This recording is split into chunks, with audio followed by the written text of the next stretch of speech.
આપ સર્વોને હેતપૂર્વક જય શ્રી સ્વામિનારાયણ। આજની સત્સંગ કથા વાર્તા નિજ મંદિર સાવરકુંડલા। આજની સત્સંગ કથા વાર્તામાં આપને શ્રીમદ વાસુદેવ મહાત્મ્યની કથા સાંભળશું। અધ્યાય 20। નારદ મુનિ પૂછે છે કે હે ભગવાન, એકાંતિક ધર્મને બહુ મહર્ષિઓ બહુધા વર્ણવે છે, માટે તમોએ બહુ માન્ય કરેલો જે એકાંતિક ધર્મ હોય એ જ મને કહો, જે એકાંતિક ધર્મના અનુષ્ઠાનથી વિશ્વાત્મા તે વાસુદેવ ભગવાન સર્વદા પ્રસન્ન થાય।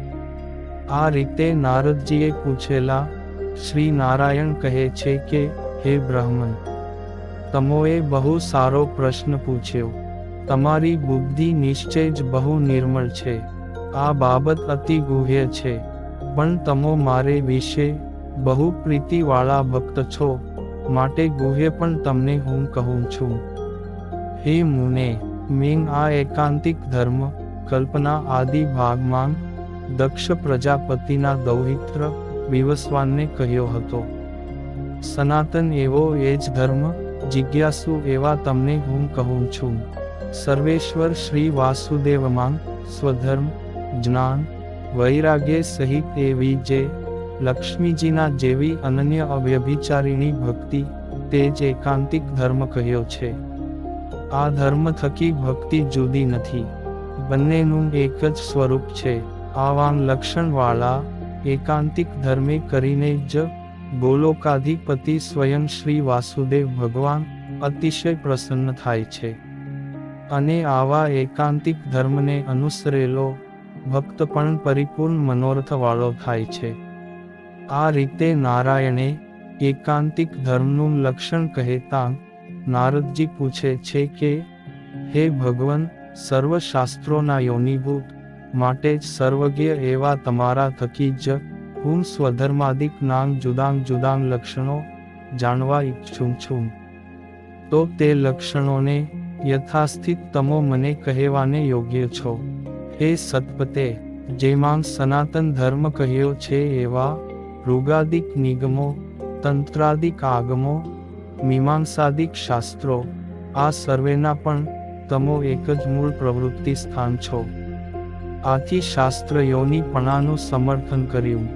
અક્ષર પર જે વાસુદેવ ભગવાન કહ્યા એ જ તમો સાક્ષાત છો।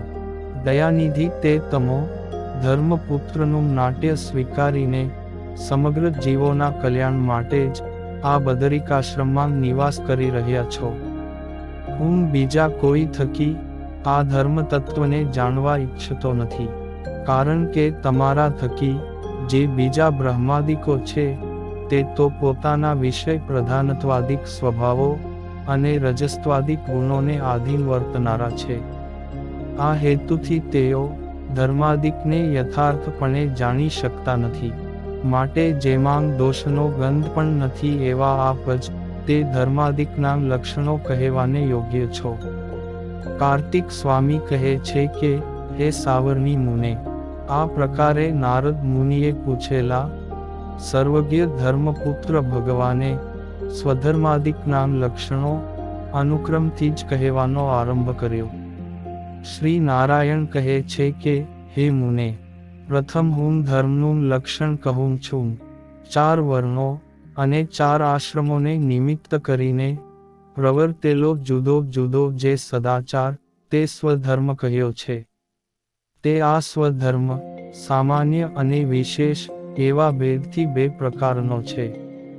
તેમાં સામાન્ય ધર્મને કહે છે કે પ્રથમ તો સર્વ કોઈ મનુષ્યોએ પાળવાનો જે સામાન્ય એટલે કે સાધારણ ધર્મ તે હું કહું છું।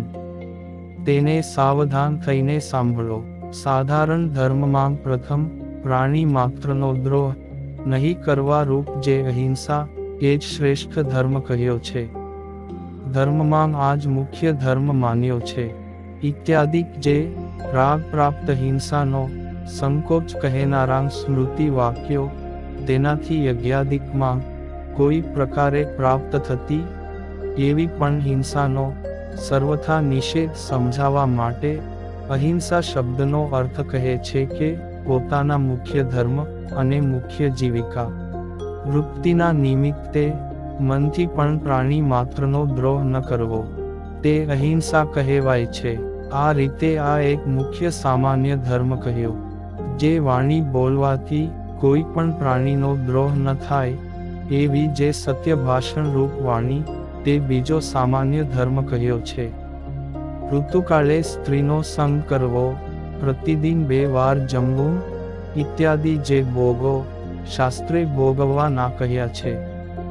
જેના ભોગમાં ગૃહસ્થોને પ્રત્યવાય કહ્યો નથી એવા પણ ભોગોનો સંકોચ ઓછું કરવા રૂપ કરવો તે તપનું લક્ષણ છે. આ ત્રીજો સામાન્ય ધર્મ જાણવો. બાહ્યને આભ્યંતર ભેદથી કહેલું જે 2 પ્રકારનું શૌચ કર્મ સ્નાનાદિ ક્રિયા તે ચોથો સામાન્ય ધર્મ માન્યો છે. પારકા ધનનું પરોક્ષપણે ચોરી છુપીથી કે પ્રત્યક્ષપણે અથવા છળથી પણ હરણ ન કરવું. આમ કોઈની ચોરી ન કરવી તે 5મો સામાન્ય ધર્મ કહ્યો છે. ત્યાગી ગૃહી મધ્યે જેને જે ઉચિત હોય એવું બ્રહ્મચર્ય વ્રત પાળવું તે 6થો સામાન્ય ધર્મ માન્યો છે. કામ, ક્રોધ અને લોભના વેગને જીતવો આ 3 ધર્મો જુદા જુદા 7મો, 8મો ને 9મો સામાન્ય કહ્યા છે. સત્પાત્રમાં હર્ષથી પોતાના ધનનું દાન કરવું આ 10મો સામાન્ય ધર્મ જાણવો. પોતાના પ્રારબ્ધાનુસારે મળેલા અન્ન વસ્ત્રાદિકથી સંતોષ માનવો આ 11મો સામાન્ય ધર્મ સમજવો.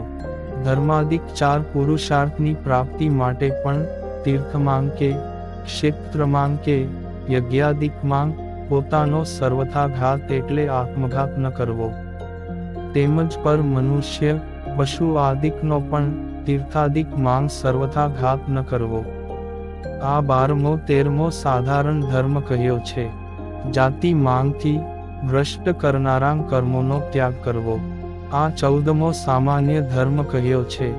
હાથ, પગ, પેટ, ઉપસ્થ અને વાણીનો સંયમ એટલે કે પોતાના વિષયમાં યથાશાસ્ત્ર પ્રવર્તાવવા અને પાછાં વાળવા તે રૂપ નિયમન રાખવો આ 15મો સામાન્ય ધર્મ માન્યો છે. જુગટુમ આદિક સર્વ વ્યસનોનો ત્યાગ કરવો આ 16મો સામાન્ય ધર્મ કહ્યો છે. મદ્ય માંસનો ત્યાગ કરવો આ 17મો સામાન્ય ધર્મ કહ્યો છે. પુરુષને પરસ્ત્રી ગમન અને સ્ત્રીને પર પુરુષ ગમન રૂપ જે પાપ કર્મ એટલે કે વ્યભિચાર તે થકી નિવૃત્તિ પામવી આ 18મો સામાન્ય ધર્મ કહ્યો છે. કુળ પરંપરાગત સદ્ધર્મ એટલે જે ચોરી, હિંસા આદિક પાપ કર્મે વર્જિત હોય તેનું પાલન કરવું તે 19મો સામાન્ય ધર્મ કહ્યો છે. સમગ્ર એકાદશીઓનો અહિંસા, બ્રહ્મચર્ય આદિક યમો પાળવાની સાથે ઉપવાસ કરવો આ 20મો સામાન્ય ધર્મ કહ્યો છે. ભગવાનના જન્મ દિવસો જે રામનવમી, જન્માષ્ટમી આદિક તેનું યથાર્થ વ્રત કરવું આ 21મો સામાન્ય ધર્મ કહ્યો છે. સજ્જનોની સમક્ષ સરળપણે વર્તવું આ 22મો સાધારણ ધર્મ માન્યો છે. ભગવદ ભક્ત અને સાધુઓની અનુવૃત્તિપૂર્વક યથોચિત સેવા કરવી આ 23મો સામાન્ય ધર્મ કહ્યો છે.